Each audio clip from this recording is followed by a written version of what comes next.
الحمد لله رب العالمين والصلاة والسلام على رسوله الأمين وعلى آله وأصحابه وأتباعه أجمعين أما بعد أعوذ بالله من الشيطان الرجيم والذين إذا ذكروا بآيات ربهم لم يخروا عليها صما وعميانا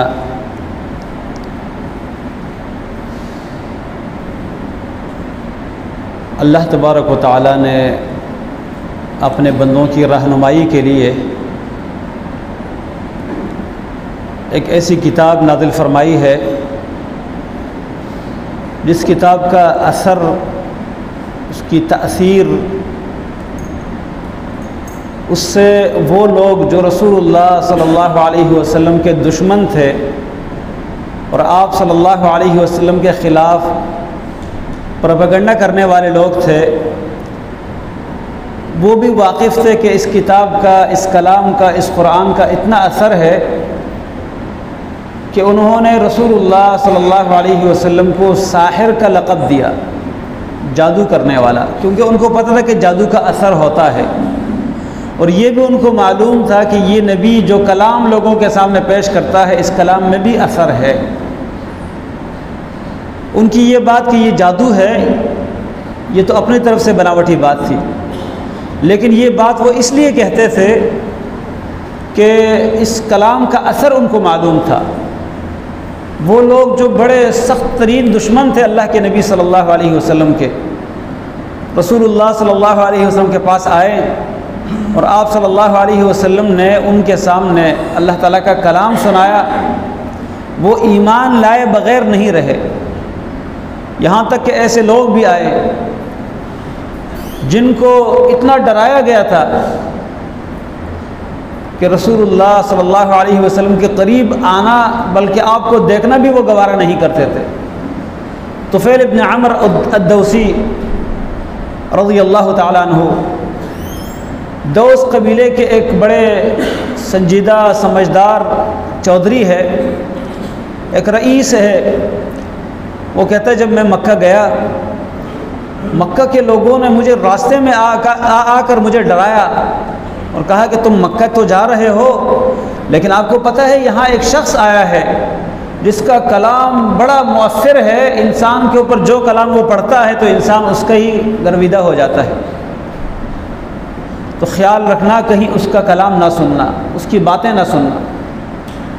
تو طفیل ابن عمر کہتے ہیں کہ میں تو بڑا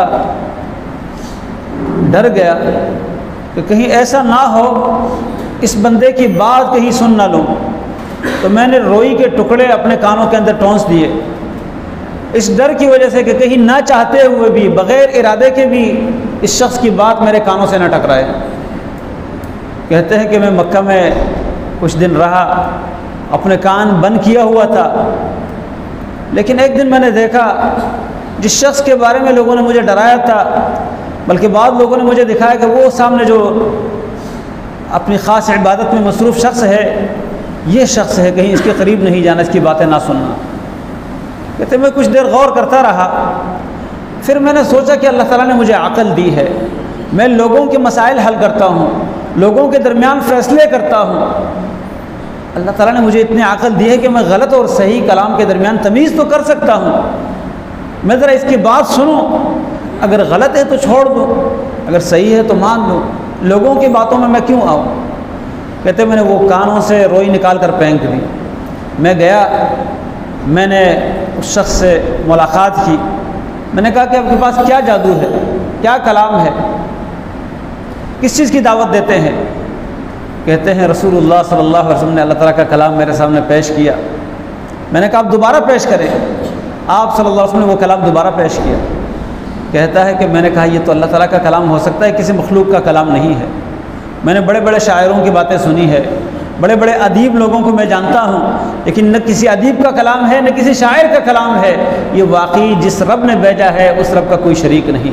تو میں نے کلمہ پڑھ لیا، مسلمان ہو گیا۔ اسی طرح کئی لوگ، رسول اللہ صلی اللہ علیہ وسلم کے پاس ایک آدمی آیا، اس کو بڑا لوگوں نے ڈرایا تھا کہ یہاں پر ایک شخص ہے، جوان ہے، خوبصورت، اور بیچارہ مجنون ہو گیا ہے، پاگل ہو گیا ہے۔ نبی کریم صلی اللہ علیہ وسلم کے بارے میں لوگ کہتے تھے، وہ کہتے مجھے ترس آیا، اتنا خوبصورت نوجوان بیچارہ پتہ نہیں کس بیماری میں پڑ گیا ہے کہ لوگوں کو آپس میں لڑاتا ہے، باپ سے بیٹوں کو الگ کرتا ہے، بھائی کو بھائی سے الگ کرتے ہیں، ان کو کیا بیماری پڑ گئی ہے؟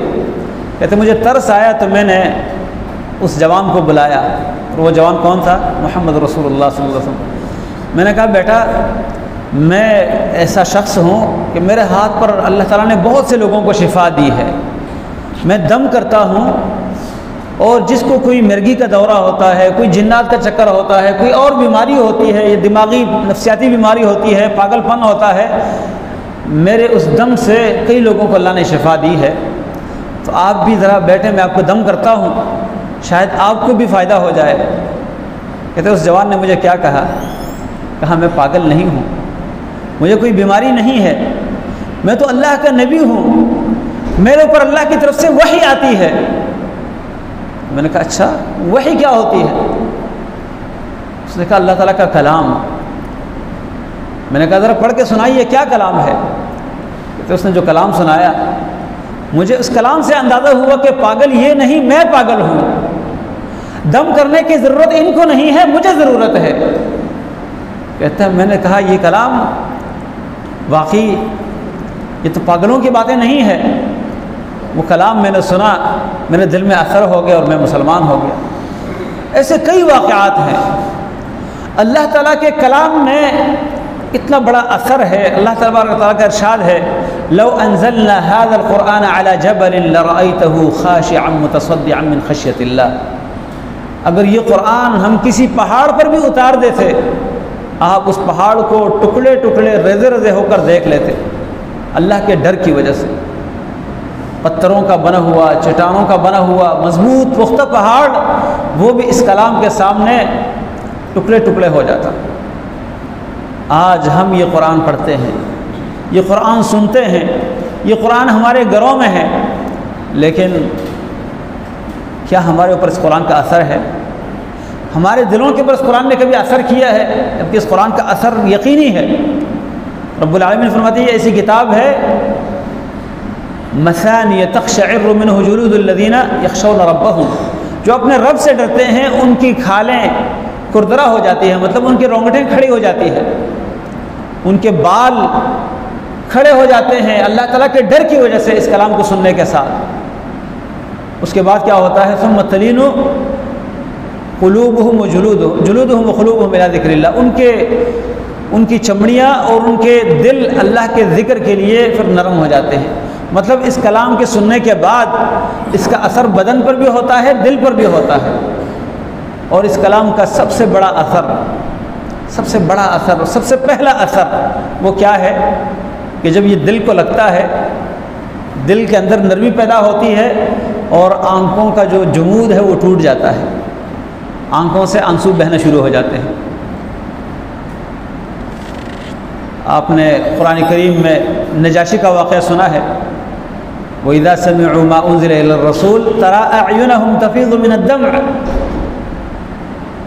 جب اللہ کا کلام سنتے ہیں تو آنکھوں سے آنسو جاری ہوتے ہیں۔ رسول اللہ صلی اللہ علیہ وسلم خود بھی قرآن پڑھتے تو روتے تھے، قرآن سنتے تو روتے تھے۔ عبداللہ بن مسعود فرماتے ہیں اللہ کے نبی صلی اللہ علیہ وسلم نے سے کہا کہ آپ ذرا قرآن پڑھ کے سنائیے۔ میں نے کہا اللہ کے نبی یہ تو آپ پر اترا ہے، میں کیسے پڑھ کے آپ کو سناؤں؟ آپ نے فرمایا مجھے یہ پسند ہے کہ میں کسی اور سے سنوں۔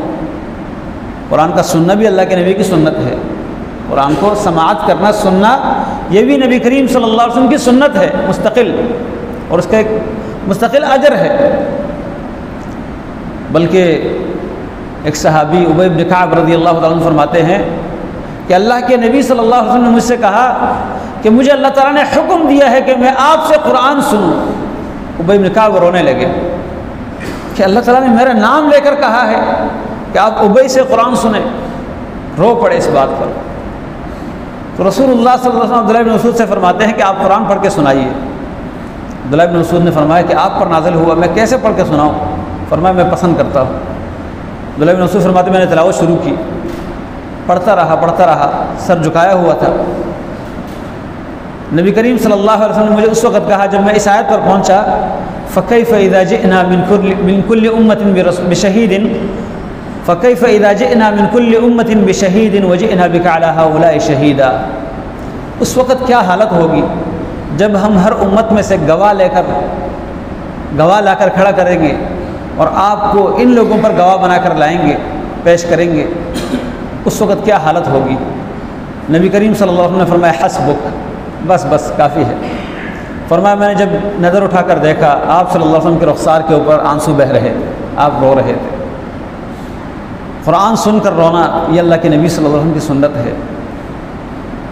یہ آج تقریباً اگر ہم سمجھ لیں تو ہمارے معاشرے میں یہ مفقود ہے، قرآن سن کر اس کا اثر دل پر ہونا، قرآن سے دلوں کا تعلق اصل میں ختم ہے۔ عبداللہ ابن مسعود رضی اللہ عنہ اس لیے فرماتے ہیں نا لو طہرت قلوبکم، بلکہ عثمان بن عفان رضی اللہ عنہ فرماتے ہیں لو طہرت قلوبکم ما شبعت من کتاب اللہ، اگر تمہارے دل پاکیزہ رہیں تو اللہ کے کلام سے کبھی بھی سیر نہ ہو، اللہ تعالیٰ کی کتاب کو پڑھتے اور سنتے کبھی بھی دل نہ بھرے اگر دل صاف ہو، لیکن ہمارے دل صاف نہیں ہے۔ اصل مسئلہ یہ ہے جیسے بیمار اس کے سامنے مزیدار ذائقہ دار کھانا آپ پیش کرے، وہ کہے گا اس میں کڑواہٹ ہے، اس کے منہ کی کڑواہٹ اس کی بیماری کی وجہ سے ہوتی ہے، لیکن وہ اچھا ذائقہ دار کھانا کھاتے ہوئے بھی کیا کہتا ہے کہ کھانا بد مزہ ہے، اس کا ذائقہ اچھا نہیں ہے۔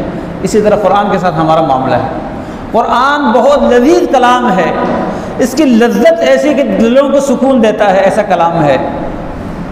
اس کو پڑھتے ہوئے انسان تکتا نہیں ہے، اس کو سنتے ہوئے کان نہیں بھرتے، لیکن ہمارے اندر کمی یہ ہے کہ ہم خود بیمار ہیں، نفاق کی بیماری کا شکار ہے، دلوں کی سختی کی بیماری کے شکار ہیں، گناہوں کی وجہ سے دل سیاہ ہو چکے ہیں، دلوں کے اندر دنیا کی محبت نے جگہ بنا لی ہے۔ اللہ کا کلام ہمارے لیے ایک بوجھ بنتا ہے، ہم سنتے ہیں پڑھتے ہیں تو بس چند آیتیں پڑھ کر اس کے بعد اکتا جاتے ہیں۔ یہ کلام ایسا کلام ہے اس سے اکتانا مومن کے شان نہیں ہے۔ اور اگر ہم اپنی زندگی میں اپنے اوپر غور کریں کہ وہ آخری مرتبہ کب کی بات ہے جب ہم قرآن پڑھتے ہوئے روئے تھے یا قرآن سنتے ہوئے روئے تھے، آخری مرتبہ میرے ساتھ یہ واقعہ کب پیش آیا ہے، اگر ہم یہ جائزہ لیں اپنا تو ہمیں احساس ہوگا پتہ نہیں کب کی بات ہے، ہمیں یاد بھی نہیں ہوگا، اور روئے بھی تھے یا نہیں۔ جبکہ اس قرآن کو سن کر اس کا اثر دلوں پر ہونا چاہیے، اس کا اثر یقینی ہے، لیکن دل ایسے بنانے چاہیے کہ جن کے اوپر قرآن کا اثر ہو۔ لہذا یہ رمضان کا مہینہ ایک بہترین موسم ہے، قرآن کریم کے نزول کا مہینہ ہے۔ اس قرآن کی وجہ سے انسان کی نجات ہوتی ہے۔ رسول اللہ صلی اللہ علیہ وسلم کی کئی احادیث ہمیں یہ بشارت دیتی ہے۔ آپ نے فرمایا قیامت کے دن یہ قرآن کی صورتیں بادلوں کے شکل میں آئے گی، جیسے پرندوں کا ایک گروپ، پرندوں کا ایک جھنڈ وہ اوپر ہوا میں جاتا ہے، اسی طرح یہ قرآن کی صورتیں ہوا میں انسانوں کے اوپر سایہ کیے ہوئے ہوں گی۔ سب سے پہلے سورۃ بقرہ، اس کے بعد سورۃ ال عمران، اسی طرح باقی صورتیں یہ آگے آگے ہوں گی، اور پڑھنے والوں کے اوپر، اپنے سے تعلق رکھنے والوں کے اوپر یہ قرآن سایہ کیا ہوا ہوگا۔ محشر کے دن جب سایہ نہیں ہوگا، وہ 7 قسم کے لوگ جو خوش نصیب ذکر ہیں، ان کے علاوہ یہ ایک الگ حدیث ہے مستقل کہ قرآن کے پڑھنے والوں پر بھی سایہ ہوگا اس قرآن کا، بادلوں کی طرح۔ اسی طرح یہ قرآن کریم انسان کے لیے اللہ تعالیٰ کی ایک عظیم برکت اور نعمت ہے، درجات کی بلندی کا سبب ہے۔ پڑھنے والے کو کہا جائے گا اقرأ ورتقی، پڑھتے جا اور چڑھتا جاؤ، پڑھتا جا اور چڑھتا جا۔ کہاں تک چڑھو یا اللہ؟ فإن منزلتک عند آخر آیۃ تقرأها، جہاں تک تیرا پڑھنا ختم ہوگا وہاں تیرا مقام ختم ہوگا۔ اتنی بلندی پر جاؤ گے جتنا تم زیادہ پڑھتے تھے قرآن۔ دنیا میں قرآن پڑھنے کی کوشش کرنے والا رسول اللہ صلی اللہ علیہ وسلم فرماتے ہیں الماہر بالقرآن مع السفرۃ الکرام البررہ، جو اللہ تعالیٰ کی طرف سے بھیجے ہوئے قاصد فرشتے ہیں، نیکوکار فرشتے اور لوگوں کے اعمال لکھنے والے صالح فرشتے، ان کے ساتھ ہوگا جو قرآن مہارت کے ساتھ پڑھنے والا ہوگا۔ مہارت سے قرآن پڑھنے والا۔ والذی یقرأہ ویتتعتع فیہ وہو علیہ شاق، جو پڑھنے کی کوشش کرتا ہے اور اس میں اٹکتا ہے، اٹک کر پڑھتا ہے، اور قرآن پڑھنا اس کے اوپر مشکل ہوتا ہے، لہو اجران، اس کو دوہرا اجر ملے گا، ڈبل اجر۔ کتنی بڑی فضیلت ہے۔ ہم اس قرآن سے ذرا تعلق جوڑیے، اس سے ہمارے معاشرے کی کئی پریشانیاں ختم ہو سکتی ہے۔ یہ قرآن گھر میں پڑھیں گے، گھر میں برکت آئے گی۔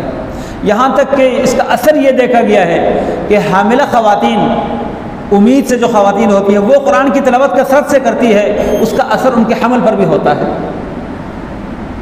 بچوں کو دودھ پلاتے وقت قرآن کی تلاوت کرنے والی، قرآن سننے والی خواتین، اس کا اثر ان بچوں پر ہوتا ہے، ان بچوں کی پرورش اور تربیت پر ہوتا ہے۔ یہ قرآن ایسا کلام ہے اللہ تعالیٰ کا، گھروں کے اندر برکتیں نازل ہوتی ہے، شیاطین گھروں سے بھاگتے ہیں، دلوں کے اندر اس کا اثر ہوتا ہے۔ یہ ایسا کلام ہے، اس سے ہم مردوں کو، عورتوں کو ہر وقت اپنا تعلق جوڑ کے رکھنا چاہیے، کیونکہ یہ برکت کی کتاب ہے۔ آج غلط طریقوں سے اس قرآن سے لوگوں کو دھوکہ دینے والے لوگ بھی موجود ہیں۔ قرآن کے نام پر، کلام اللہ کے نام پر کالا علم، پیلا علم، پتہ نہیں کوئی مختلف قسم کے سفلی علوم لوگوں کے اندر اپنا اثر بٹھانے کے لیے یہ ظاہری الفاظ استعمال کرتے کہ کلام اللہ سے کون سا کام نہیں ہوتا۔ کلام اللہ میں ہر کام کا علاج ہے، لیکن کلام اللہ سے وہ بڑھ کر کلام شیطان وہ پڑھتے ہیں۔ لیکن حقیقت میں کلام اللہ پڑھنے والے، کلام اللہ کے اوپر غور فکر کرنے والے، قرآن کریم کو تدبر اور فکر غور کے ساتھ پڑھنے والے، ان کے دلوں پر بھی اس کا اثر ہوتا ہے۔ جو قرآن میں اللہ تعالیٰ نے مختلف مقامات پر اس کا ذکر کیا ہے۔ کچھ لوگ ہمارے معاشرے میں میرے جیسے کمزور ایمان کے، وہ کہتے ہیں ہم نے گناہ بہت کیے ہیں، دل اتنے سخت ہو گئے ہیں، قرآن پڑھتے رونا نہیں آتا، قرآن پڑھتے ہیں اس کا اثر دل پر نہیں ہوتا، اللہ کے خوف سے کبھی رونا نہیں آیا۔ تو اللہ تعالیٰ نے ان کے لیے بھی حل بتایا ہے۔ ان کے لیے اللہ تعالیٰ نے کیا بتایا ہے؟ سورۃ الحدید میں اللہ تعالیٰ نے ذکر کیا ہے، دلوں کی سختی کا ذکر کر کے، دلوں کی بیماری کا ذکر کر کے، بعد میں اللہ تعالیٰ نے ایک نسخہ بتایا ہے اشارتاً۔ وہ کیا ہے؟ اللہ تعالیٰ فرماتے ہیں اعلموا ان اللہ یحیی الارض بعد موتها، کہ جان لو اللہ تعالیٰ زمین کے خشک ہو جانے کے بعد اس کو زندہ کر دیتا ہے۔ زمین بھی خشک ہو جاتی ہے، وہاں پودے نہیں اگتے، بنجر ہو جاتی ہے زمین، لیکن اللہ تعالیٰ وہ ذات ہے جو خشک زمین کو بھی دوبارہ زندہ کر دیتا ہے، اس کے اندر ہریالی اگا دیتا ہے، سرسبز اور شاداب بنا دیتا ہے۔ کیسے؟ آسمان سے پانی اتار کر، آسمان سے بارش اتار کر، اس بارش کو زمین کے اندر جذب کر کے اللہ تعالیٰ اس کے ذریعے زمین کو خوبصورت بنا دیتا ہے، سبز اور شاداب بنا دیتا ہے۔ اسی طرح اللہ نے آسمان سے وحی کی بارش اتاری ہے، صورتوں کی بارش اتاری ہے۔ یہ صورتیں جب مومن کے دل میں پڑتی ہے اور اس دل کے اندر وہ صلاحیت ہو پودے اگانے کی، پھول اگانے کی، پھل اگانے کی، تو وہ دل بھی ایسا نہیں رہتے۔ جس طرح زمین خشک ہو جاتی ہے، تمہارے دل بھی اگر سخت ہو گئے ہیں تو اللہ کے کلام سے اپنے دلوں کو نرم کیجیے۔ یہ اس آیت کے اندر ہمارے لیے نصیحت ہے۔ تو ہمیں چاہیے کہ ہم اللہ تعالیٰ کی کتاب کو اس مقصد کے لیے پڑھیں کہ اس کا اثر ہمارے دلوں پر ہو، اور جب دل پر اثر ہوگا تو پھر جسم پر، ہاتھوں پر، پاؤں پر، کانوں پر، آنکھوں پر، جسم کے تمام اعضاء پر اس کا اثر ہوگا۔ اس رمضان کے مہینے میں ہمیں اپنی زندگی میں ایک بار پھر اس کتاب کے ساتھ اپنا تعلق، اپنا رشتہ تازہ کرنا چاہیے، اور نئے سرے سے اس کے ساتھ تعلق جوڑنا چاہیے، کیونکہ یہ ہمارے رب کا کلام ہے۔ اس کلام کے اندر ہمارے لیے کامیابی کے راستے ہیں، اس کے اندر ہمارے لیے ہر شر سے بچنے کے راستے ہیں، یہ ہمارے لیے ہدایت ہے، رہنما ہے، روشنی ہے۔ اس سے ہمیں روشنی حاصل کرنی چاہیے، اپنے دلوں کو منور کرنا چاہیے، اپنے گھروں کو بابرکت بنانا چاہیے۔ اس قرآن کریم کی تلاوت کا مطلب یہ نہیں کہ دکان کھولنے کے لیے آپ نے کسی قاری سے بات کی ہے، صبح آ کر وہ چند آیتیں تلاوت کر کے ماہانہ تنخواہ ہم سے لیتا ہے، یا لوگوں کو جمع کر کے گھروں میں قرآن خوانی کر کے ہم یہ سمجھیں کہ اس سے برکت آئے گی۔ اخلاص سے نہ پڑھے تو اس سے برکت کوئی نہیں آئے گی۔ منافق بھی قرآن پڑھتا ہے، حدیث میں مثالیں بیان کی گئی ہے۔ تو ہمیں ایمان کے ساتھ، غور فکر کے ساتھ، اللہ تعالیٰ کا کلام سمجھتے ہوئے اس کو پڑھنا چاہیے، اور اس سے اپنے دلوں کو روشن کرنا چاہیے، اپنے گھروں کو بابرکت بنانا چاہیے، اپنے گھریلو معاملات کی پریشانیوں کو ختم کرنا چاہیے اس کلام کے ذریعے۔ یہ شفا ہے، شفا اللہ نے اس کو شفا کہا ہے۔ اور امام ابن قیم رحمہ اللہ فرماتے ہیں جس کو قرآن شفا نہ دے اس کے لیے اللہ تعالیٰ شفا کا کوئی بندوبست ہی نہ کرے، بد دعا دی ہے۔